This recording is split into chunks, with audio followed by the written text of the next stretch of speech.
Federal sentencing follows a structured system designed to ensure consistency while allowing room for judicial discretion. If you've watched previous videos in this series, you already understand the federal sentencing guidelines and how they shape judicial decisions. Now let's dive deeper into the exact process judges use to calculate sentences step by step. The foundation of every federal sentence is the base offense level, which is assigned to each federal crime by the U.S. Sentencing Commission. The scale ranges from 1 to 43, with more severe crimes carrying higher levels. For example, simple drug possession might start at level 6, while large-scale financial fraud could start at level 20. However, this is only the baseline. Multiple factors can increase or decrease this level before the final sentence is determined. Once the base offense level is set, the court applies specific offense characteristics that refine the score based on the details of the case. If a financial crime resulted in substantial monetary loss, the offense level increases.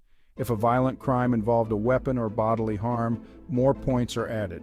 However, if the defendant played only a minor role in the crime, the level may be reduced. These adjustments help distinguish between different degrees of severity within the same category of offenses. Another crucial factor is the defendant's criminal history category. Federal guidelines categorize criminal history into 6 levels. A first-time offender falls into Category 1, while a repeat offender with multiple felony convictions might be placed in Category the 6th. The more extensive the defendant's record, the more severe the potential sentence. Convictions that occurred more than 15 years prior may not be considered, depending on the circumstances. Once both the final offense level and criminal history category are determined, judges consult the federal sentencing table, which provides a recommended sentencing range in months. This table is structured as a grid. One axis represents the offense level, and the other represents the criminal history category. The point where they intersect determines the recommended sentence range. For instance, a level 20 offense with a Category 1 history might result in a recommended sentence of 33 to 41 months in prison. However, for the same offense, a defendant in Category the 6 may face 70 to 87 months. This system ensures that defendants with similar records and offenses receive comparable sentences. Let's take an example. Suppose 2 individuals are convicted of fraud. The first defendant, with no prior criminal record, has an offense level of 18 and falls into Category 1, leading to a sentencing recommendation of 27 to 33 months.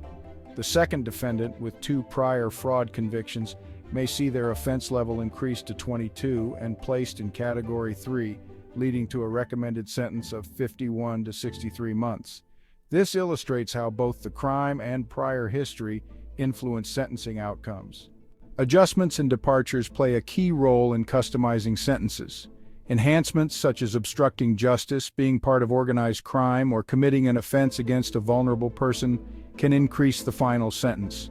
On the other hand, mitigating factors such as substantial cooperation with authorities or demonstrated remorse can lead to downward departures from the guideline range. A critical factor in sentence reduction is the acceptance of responsibility adjustment.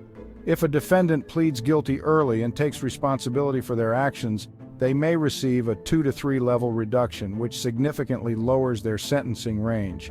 This adjustment incentivizes cooperation and helps conserve judicial resources by avoiding lengthy trials. Beyond the guidelines, judges also consider variances based on the 18 U.S.C. Section 3553A factors.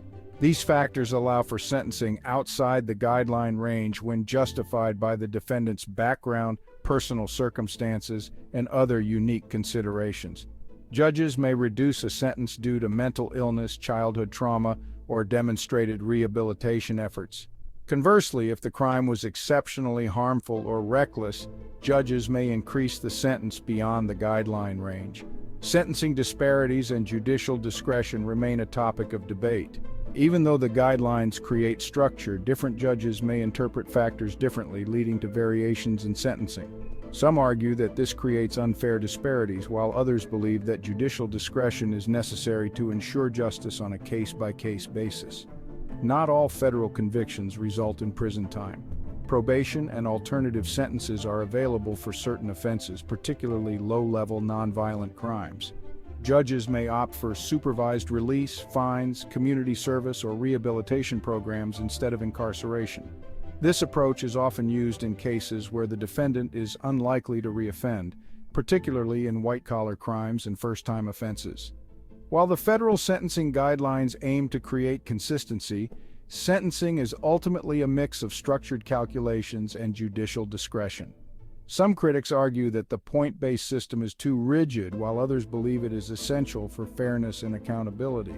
However, mandatory minimum sentences still override judicial discretion in some cases, forcing judges to impose a set punishment regardless of the unique details of a case.